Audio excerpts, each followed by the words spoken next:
Hello दोस्तों। आज हम आपके सामने लाए हैं गवर्नमेंट की एक ऐसी स्कीम जिसने अब तक कितने ही लोगों को नए रोजगार के अवसर पैदा किए हैं और आज तक जो माइक्रो स्मॉल एंटरप्राइज है उनके लिए एक सब्सिडी का एक बहुत बड़ा सोर्स जो है वो ये स्कीम जो है वो बनी हुई है। तो आज हम बात करने वाले हैं पीएमईजीपी स्कीम, जिसे हम कह सकते हैं prime minister's employment generation programme. तो इसकी हम आज बात करने वाले हैं। ये बेसिकली एक सब्सिडी स्कीम है जो क्रेडिट लिंक्ड सब्सिडी प्रोग्राम है। बेसिकली आप जब लोन लेते हैं यहाँ पर बिजनेस के लिए, एक नए एस्टेब्लिशमेंट को बनाने के लिए या फिर जो है एक बिजनेस को सेटअप करने के लिए, तो उस समय आप जो लोन लेते हैं एक प्रोजेक्ट कॉस्ट लगाते हैं वर्किंग कैपिटल और टर्म लोन के रूप में, बैंक से लोन लेने जाते हो तो उस पर आपको जो सब्सिडी मिलती है यहाँ पर, तो उस पर आपको एक सब्सिडी स्कीम यहाँ पर एक कैटेगरी वाइज जो है यहाँ पर आपको दी जा रही है। तो पीएमईजीपी स्कीम गवर्नमेंट की एक फ्लैगशिप स्कीम है और सेंट्रल गवर्नमेंट की ये स्कीम है पीएमईजीपी, और बहुत लंबे समय से जो है वो कई लोगों को जो है रोज़गार यहाँ पर अब तक दे चुकी है। और लगातार जो है ये स्कीम जो है अभी लगातार गवर्नमेंट इसे बढ़ाती रहती है, कंटिन्यूसली इसे बढ़ाती रहती है, और अभी 2026 तक इसे जो है वो वापस बढ़ाया गया है। 2022 में इसे बढ़ाया गया था 2026 तक के लिए। तो इस तरीके से लगातार गवर्नमेंट इसे 5-5 साल के लिए इस तरीके से बढ़ाती आ रही है। इसका जो मेन एम है स्कीम का वो है एम्प्लॉयमेंट जनरेट करना, क्योंकि ये नए एस्टेब्लिशमेंट को दिया जाता है। तो ये अपने आप में एक बहुत बड़ा जो एम्प्लॉयमेंट है वो ये इकोनॉमी में जो है वो क्रिएट करता है। तो यहाँ पर हम अर्बन एरिया और रूरल एरिया दोनों में जो है ये स्कीम होती है, और इसकी जो एजेंसी होती है वो केवीआईसी और डीआईसी, खादी विलेज इंडस्ट्री जो कमीशन है उसका जो बोर्ड बने हुए हैं जगह जगह पर, वो उसमें जो है एजेंसी के रूप में नोडल एजेंसी के रूप में काम करते हैं। और एक डीआईसी जिला उद्योग केंद्र जो डिस्ट्रिक्ट लेवल पर होते हैं वो जो यहाँ पर जो है काम करते हैं। इसका जो बेसिक ऑब्जेक्टिव है इस स्कीम का वो है जनरेट एम्प्लॉयमेंट। हम बात करने वाले हैं यहाँ पर जनरेट एम्प्लॉयमेंट ये जनरेट करता है। फर्दर ये क्या करता है, provide sustainable self employment opportunities. ये इकोनॉमी में बहुत सेल्फ एम्प्लॉयमेंट क्रिएट करता है। आप जानते हैं एक लंबे समय से ये जो स्कीम है वो लोगों को सेल्फ एम्प्लॉयमेंट सिखा रही है। जो छोटे छोटे कुटीर उद्योग है, लघु उद्योग है, उनका जो डेवलपमेंट में ये स्कीम जो है वो हेल्पफुल हो रही है। और ये rural as well as urban entrepreneur जितने भी है उन सबको जो है एम्पावर कर रही है। तो अब हम बात कर लेते हैं इस स्कीम की एलिजिबिलिटी के बारे में। तो इस स्कीम जो एलिजिबिलिटी है उसमें सबसे पहली जो एलिजिबिलिटी हम देख रहे हैं यहाँ पर, any individual above 18 years of age. सबसे पहले तो आपकी उम्र 18 साल से ऊपर होनी चाहिए। ये एक सामान्य सी बात है कि आप कोई भी कॉन्ट्रैक्ट आप करते हो, कोई भी बैंक से आप लोन लेने जाओगे तो 18 ईयर्स से कम एज जो है यहाँ पर अलाउ नहीं होगी। तो इसलिए ये तो एक जनरल शर्त है। दूसरा, no income ceiling for assistance for setting up project under PMEGP. यहाँ पर सबसे बड़ी जो बेनिफिट यहाँ पर आपको दिख रहा है साफ साफ कि यहाँ पर कोई इनकम सीलिंग नहीं है पीएमईजीपी के लिए। आपकी कितनी भी इनकम है, आप पीएमईजीपी यदि नया सेटअप आप कर रहे हैं तो आप पीएमईजीपी यहाँ पर अवेल कर सकते हैं। एक आपको दिया हो for project costing above ₹10 lakh. Manufacturing के केस में यदि आपका प्रोजेक्ट 10 लाख से ऊपर है और सर्विस के केस में 5 लाख से ऊपर है तो आपको जो है वो यहाँ पर कम से कम 8th स्टैंडर्ड क्वालिफिकेशन आपके पास होनी चाहिए। तो ये आपकी पहली शर्त 18 ईयर्स ऑफ एज। आपके पास इनकम लिमिट यहाँ पर कुछ भी नहीं है। तीसरा, यहाँ पर जो है वो आपकी 8th क्लास एलिजिबिलिटी होनी चाहिए कम से कम, यदि आप 5 लाख रुपए से ज़्यादा का प्रोजेक्ट सर्विस के केस में और 10 लाख रुपए से ज़्यादा का प्रोजेक्ट मैन्युफैक्चरिंग के केस में ले रहे हो। तो ये सबसे बड़ी बात एक और समझ में आ रही है। यहाँ पर ट्रेडिंग के लिए कोई सब्सिडी नहीं है, कोई लोन नहीं है। यहाँ पर मेनली जो फोकस किया गया है वो मैन्युफैक्चरिंग और सर्विस सेक्टर पर ही किया गया है। ट्रेडिंग के लिए यहाँ पर किसी प्रकार की असिस्टेंस प्रोवाइड नहीं की जा सकती है। Assistance is available only for new project यहाँ पर एक आपको यहाँ पर सबसे बड़ी बात दिखाई दे रही है कि न्यू प्रोजेक्ट के लिए ही ये स्कीम जो है वो एलिजिबल होती है। बाद में जो प्रोजेक्ट इसी स्कीम के अंदर अप्लाइड होते हैं उनको बाद में एक्सटेंशन जरूर मिल सकता है फर्दर, बट सबसे पहले जो पीएमईजीपी स्कीम मिलेगी वो केवल न्यू इस प्रोजेक्ट के लिए मिलेगी, एग्जिस्टिंग यूनिट नहीं मिलेगी। बट एक और लिखा हुआ है यहाँ पे अगला, existing unit under PMRY, REGP और any other scheme and units that have already availed government subsidy under other scheme are not eligible. प्रधानमंत्री योजना, रोजगार योजना या फिर जो अदर स्कीम्स यहाँ पर है उनमें यदि मान लीजिए आप स्कीम में एक बार अवेल कर लेते हो तो आप जो है यहाँ पर नहीं ले सकते फ़ायदा। इसके अलावा सबसे पहली बात एक बात लिखी हुई है यहाँ पर एलिजिबिलिटी कंडीशन में, project without capital expenditure are not eligible. मतलब कम से कम आपका कैपिटल एक्सपेंडिचर होना चाहिए। इसका भी एक रेशो दिया हुआ है, जैसे फॉर एग्जांपल मैन्युफैक्चरिंग के केस में आप देखेंगे तो यहाँ पर 60 और 40 का रेशो कंपलसरी होता है। 60% जो है वो आपको टर्म लोन, ठीक है, यहाँ पर आपको लेना होता है और 40% आप जो है यहाँ पर वर्किंग कैपिटल आप लगाते हैं। Cost of land should not be included in the project cost.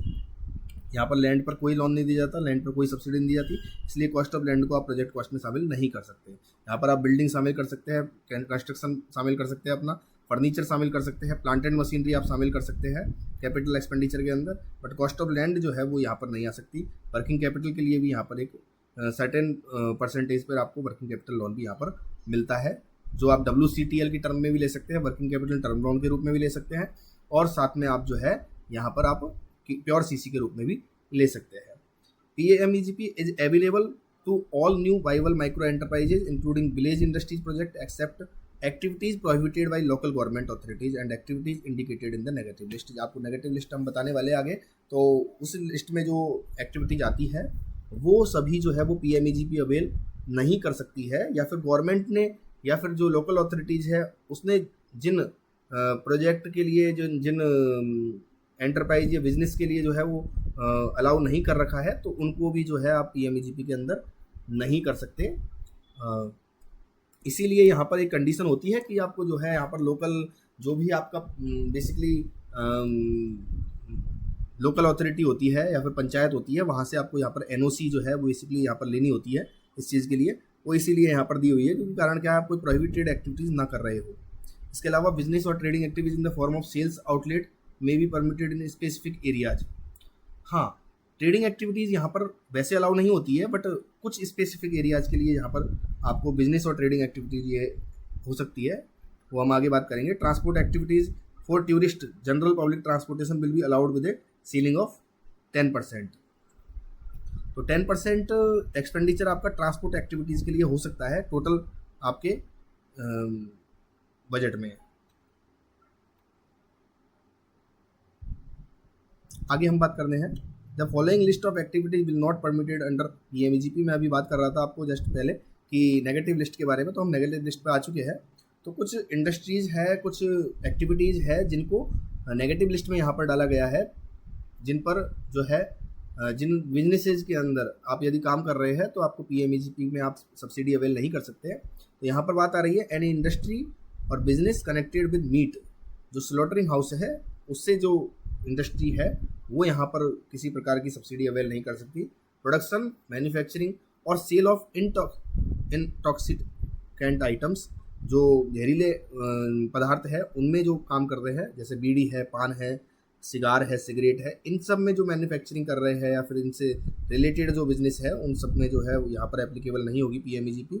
Any hotel, dhaba और sales outlet serving liquor, preparation, producing tobacco as raw material, tapping of toddy for sale will not be allowed.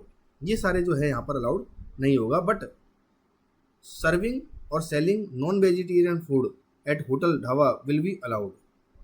मतलब यदि मान लो कोई hotel, dhaba है, वो यदि tobacco जैसे product है और लिकर जैसे प्रोडक्ट है यदि वो सर्व कर रहे हैं तो PMEGP के अंदर वो अवेल नहीं कर सकते, बट नॉन वेजिटेरियन फूड यदि वो बेसिकली सर्व कर रहे हैं तो वो PMEGP जो है वो यहाँ पर ले सकते हैं, और वेजिटेरियन कर रहे हैं तो वो तो ले ही सकते हैं।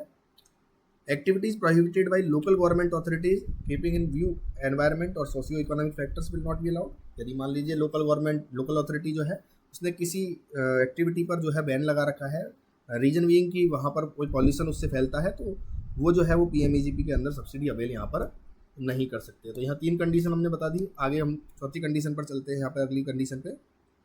Manufacturing of polythene carry bags of less than 75 microns thickness and manufacture of carry bags और containers made of recycled plastic for storing, carrying, dispensing और packaging of food stuff and any other item which causes environment problems. तो ये भी यहाँ पर नहीं होगी polythene जो है।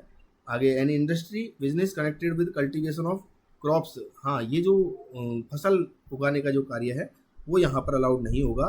टी, कॉफ़ी, रबर जो है आप लगाने वाले हैं, कल्टीवेशन करने वाले हैं, तो उसको यहाँ पर अलाउ नहीं करेगा। मतलब एग्रीकल्चर यहाँ पर अलाउ नहीं होगी, हॉर्टिकल्चर यहाँ पर अलाउ नहीं होगी, फ्लोरिकल्चर यहाँ पर अलाउड होगी, और एनिमल हस्बेंड्री भी यहाँ पर, पशुपालन जो है वो भी यहाँ पर अलाउड नहीं होगा। बट मैं यहाँ पर आपको बता देना चाहता हूँ कि 2022 के अंदर, दिसंबर 2022 के अंदर एक सर्कुलर जो है पीएमईजीपी में आया, और वो जो है वो नाबार्ड के साथ पीएमईजीपी को इस तरीके से लिंक किया गया है कि 20 लाख रुपए तक के प्रोजेक्ट जो है वो सर्विस, हम जानते हैं पीएमईजीपी के अंदर जो सर्विस सेक्टर है उसके अंदर 20 लाख की लिमिट है और मैन्युफैक्चरिंग के अंदर 50 लाख की लिमिट है। तो उसे सर्विस सेक्टर के अंदर मान एनिमल हस्बेंड्री को जो है गया है कि सर्विस सेक्टर में जो है वो इसे मानते हैं, और यहाँ पर एनिमल हस्बेंड्री जो पशुपालन है उसमें भी आपको यहाँ पर सब्सिडी मिल जाएगी। मैं वापस बता देना चाहता हूँ कि एनिमल हस्बेंड्री के अंदर भी यहाँ पर सब्सिडी मिल जाएगी। तो लिखा भी हुआ है, however value addition under these will be allowed under PMEGP of farm linked activities in connection with sericulture, horticulture, floriculture etcetera will also be allowed.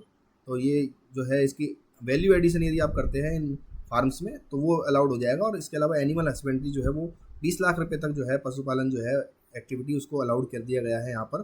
Following industries business connected with animal husbandry will also be allowed, dairy, poultry, aquaculture और insects. तो ये भी जो है allowed यहाँ पर की गई है। Piggery which is major source of livelihood in NER में also be allowed in NER states only. ठीक है, जो पिगरी को भी यहाँ पर जो है वो अलाउड कर दिया गया है। आगे रिक्वायर्ड डॉक्यूमेंट जो है हम बात करते हैं यहाँ पर। तो रिक्वायर्ड डॉक्यूमेंट आपकी जो केवाईसी है वो डॉक्यूमेंट आपको यहाँ पर चाहिएंगे, जिससे अपना आधार कार्ड, पैन कार्ड जैसे डॉक्यूमेंट। इसके अलावा कास्ट सर्टिफिकेट आपको जो है, आपको क्यों कारण क्या यहाँ पर क्या है, कास्ट के हिसाब से जो अलग अलग सब्सिडीज मिलती है बेसिकली। तो कास्ट के हिसाब से जो सब्सिडीज मिलती है, जैसे फॉर एग्जांपल ST SC जो है उनको प्रिविलेज सब्सिडीज मिलती है। इसके अलावा फिर जो है फर्दर जो है जनरल में कम सब्सिडी मिलती है, जो लेडीज़ है उनके नाम से ज़्यादा सब्सिडी मिलती है। तो ऐसे करके कैटेगरीज बांटी हुई है, उनकी आगे हम बात करेंगे। तो कास्ट सर्टिफिकेट जो है यहाँ पर रिक्वायर्ड होता है, जिससे क्या डिसाइड हो सके कि आप जो है कितनी सब्सिडी के लिए एलिजिबल होंगे। स्पेशल कैटेगरी सर्टिफिकेट यदि आपके पास है तो वो भी आपके यहाँ पर हो सकता है, जैसे आर्मी है या फिर कोई और है। रूरल एरिया सर्टिफिकेट, आप यदि मान लो ग्रामीण से है तो आपको जनरली क्या है अपने सरपंच से या फिर जो आपका जो पंचायत के अधीन जो है यहाँ पर एक सर्टिफिकेट लेना होता है, जिसे पॉपुलेशन सर्टिफिकेट बोलते हैं। तो वो जो है आपका इस बात को बताता है कि आप रूरल एरिया में है या शहरी एरिया में है, अर्बन एरिया में है।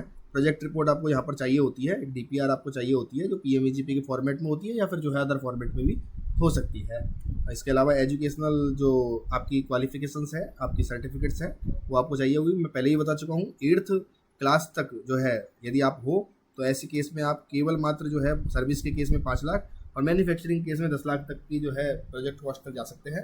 बट आप जो यदि मान लो 8वीं से ऊपर है तो आप जो फिर 20 लाख जो है सर्विस के केस में और 50 लाख तक जो है मैन्युफैक्चरिंग केस में जा सकते हैं। इतना और बता देना चाहता हूँ, पहले पीएमईजीपी की जो लिमिट थी वो मैन्युफैक्चरिंग केस में केवल 25 लाख रुपये थी, ठीक है, और सर्विस के केस में पहले 10 लाख रुपये थी। इसे बढ़ाकर जो है 50 लाख और 20 लाख किया गया है। और इसके अलावा कोई और डॉक्यूमेंट है जिससे आपका स्कोर कार्ड बनता है। बेसिकली पीएमईजीपी में स्कोर कार्ड सिस्टम होता है कि आप कितने दिन से बैंकिंग यूज़ कर रहे हैं, बैंक के साथ रिलेशन आप जो है वो कितने दिन से मेंटेन कर रहे हैं, राशन कार्ड जो है आपका, और फर्दर जो है आप कितने दिन मतलब बेसिकली आपकी सिविल क्या है, या फिर जो आपका DSCR कितना आ रहा है।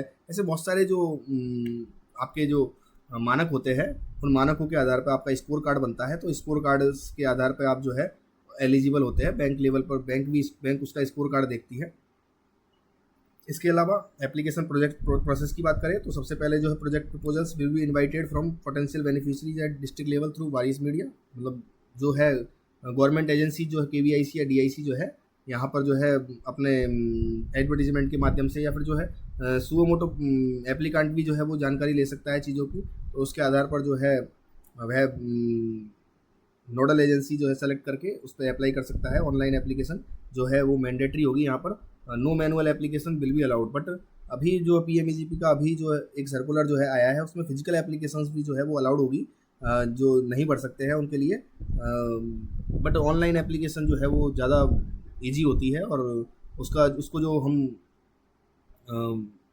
उसका देख भी सकते हैं कि उसका स्टेटस भी बड़े आसानी से चेक कर सकते हैं। इसलिए हमें ऑनलाइन एप्लीकेशन पर जाना चाहिए।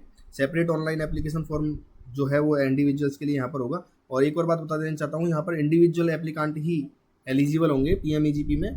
पार्टनरशिप वाले जो एप्लीकांट है या फिर अदर जो एप्लीकांट है, यहाँ पर नॉन इंडिविजुअल एप्लीकांट जो है यहाँ पर नहीं होंगे। पहले यहाँ पर था मेरे ये, अब जो है वो इंडिविजुअल एप्लीकांट ही इसमें होंगे कवर। एप्लीकांट विल, इसके साथ एप्लीकांट को एक यूज़र आईडी पासवर्ड मिलेगा जिससे वो ट्रैक कर सके और फर्दर अप्लाई कर सके। आधार नंबर इसमें मैंडेटरी होगा। और एक और बात यहाँ पर मैं बता देना चाहता हूँ कि आधार नंबर जो है आपका, उसमें जो मोबाइल नंबर आपका जो फीड है वही मोबाइल नंबर से आपको जो है यहाँ पर अप्लाई करना है, तो नहीं तो आपको प्रॉब्लम आती है यहाँ पर अप्लाई करते समय। Provision to upload photo and necessary document before submitting the application. यहाँ पर आपको फ़ोटो भी अपलोड करनी पड़ेगी। The applicant will fill information, जो भी इन्फॉर्मेशन यहाँ पर आपको जो है वो भरनी है सारी। नोडल ऑफिसर उसके बाद क्या करेगा, इंटरेक्ट करेगा 5 वर्किंग डेज में, प्रिलिमिनरी स्क्रूटनी करेगा उसकी, और जो बेसिकली गाइडलाइन के अकॉर्डिंग नहीं है उनको जो है रिजेक्ट कर देगा, और जो है गाइडलाइन के अकॉर्डिंग उनको जो है बैंक को जो है वो फॉरवर्ड कर दिया जाएगा। बैंक जो है अकॉर्डिंगली उसको जो है वायबिलिटी के अकॉर्डिंग लोन देगी। और फिर जो है इसके बाद सब्सिडी की हम बात करें तो यहाँ पर जनरल कैटेगरी में जो है बेनिफिशियरी जो कंट्रीब्यूशन है जनरल कैटेगरी के अंदर 10%, स्पेशल कैटेगरी में 5% रहेगा। मतलब आपको यहाँ पर बेनिफिशियरी कंट्रीब्यूशन की बात आ रही है, ये सब्सिडी नहीं है। ये जो है बेसिकली आपका कंट्रीब्यूशन है। मीन्स आपको जो है पीएमईजीपी के अंदर जनरल कैटेगरी के अंदर बात करेंगे हम तो 100 रुपये यदि मान लो आपका प्रोजेक्ट कॉस्ट है, तो आपको 10 रुपये जो है वो आपको लगाने हैं, और 90 रुपये जो है वो गवर्नमेंट लगाई, सॉरी बैंक देगी आपको लोन के रूप में। और इसी तरीके से स्पेशल कैटेगरी की बात करें तो 5% जो है आपको जो है सेल्फ यहाँ पर प्रोप्राइटर कैपिटल के रूप में जो है यहाँ डालने हैं, और इसके बाद जो 95% है वो आपको बैंक लोन के रूप में मिल सकता है। आगे सब्सिडी की हम बात करें तो यहाँ पर जनरल कैटेगरी के अंदर जो सब्सिडी होगी वो होगी 15% और 25%। 15% हम बात करेंगे अर्बन एरिया की बात करेंगे, और रूरल एरिया के अंदर जो है 25% होगी। स्पेशल कैटेगरी की बात करें तो यहाँ पर 25% अर्बन एरिया में होगी, 35% जो है यहाँ पर रूरल एरिया में होगी। तो अर्बन एरिया में 10% और अर्बन और रूरल एरिया में जो है 10% जो सब्सिडी का जो है यहाँ पर डिफरेंस होता है, और जनरल और कैटेगरी और स्पेशल कैटेगरी में भी 10% का अंतर होता है। तो आप सबसे ज़्यादा प्रिविलेज तब होते हो जब आप स्पेशल कैटेगरी में हो और रूरल एरिया में आप जो है अपनी फैक्ट्री को जो है लगाने वाले हो, तो आपको 35% तक सब्सिडी मिलती है। तो आपको ऐसी जो जगह जो है वो सेलेक्ट करनी चाहिए जिससे आप ज़्यादा से ज़्यादा सब्सिडी जो है अवेल कर सको। The maximum cost of the project यहाँ पर जो है वो 50 लाख होगी मैन्युफैक्चरिंग सेक्टर में, 20 लाख जो है वो सर्विस सेक्टर में होगी। ये मैं आपको पहले ही बता चुका हूँ। हाँ, अब जो है हम बात करने वाले सेकंड लोन की। तो बेसिकली पीएमईजीपी जो यूनिट्स है, जो ऑलरेडी पीएमईजीपी या आरईजीपी या मुद्रा यूनिट्स जो है उन्होंने जो उसमें लोन लिया है पहले, और अब यदि मान लीजिए एक्सपांसन कर रही है वो अपने प्रोजेक्ट को बढ़ा रही है, तो ऐसे केस में उनके साथ जो है उनको जो क्या होगा, उनको 15% सब्सिडी दी जाती है। इस केस में रेट ऑफ सब्सिडी उनके लिए कितनी होती है, 15% होती है, और वो 1 करोड़ तक का प्रोजेक्ट जो है वो एक्सपांड कर सकते हैं। क्योंकि पहले 50 लाख ले चुका है जो, या 50 लाख तक एक्सपांड कर चुका है, तो उसको फिर एक्सपांड क्यों करेगा फिर वो। तो इसलिए अपग्रेडेशन के लिए यहाँ पर 1 करोड़ तक मैन्युफैक्चरिंग सेक्टर में, और आप सर्विस सेक्टर में जो है वो अपग्रेडेशन कर सकते हो। 25 लाख रुपये तक का अपग्रेडेशन यदि आप कर रहे हो तो आप जो है यहाँ पर एलिजिबल हो सकते हो 15% सब्सिडी के लिए, ठीक है। और यहाँ पर ऑल कैटेगरी के लिए 10% यहाँ पर रहेगा। और यहाँ पर जो अपग्रेडेशन है उसके केस में एनईआर और नॉर्थ ईस्ट का रीजन जो है और हिल स्टेट जो है उनमें 20% जो है यहाँ पर आपको। गाइस, आपको ये वीडियो अच्छी लगी तो हमारी वीडियो को लाइक कीजिए, कमेंट कीजिए, शेयर कीजिए,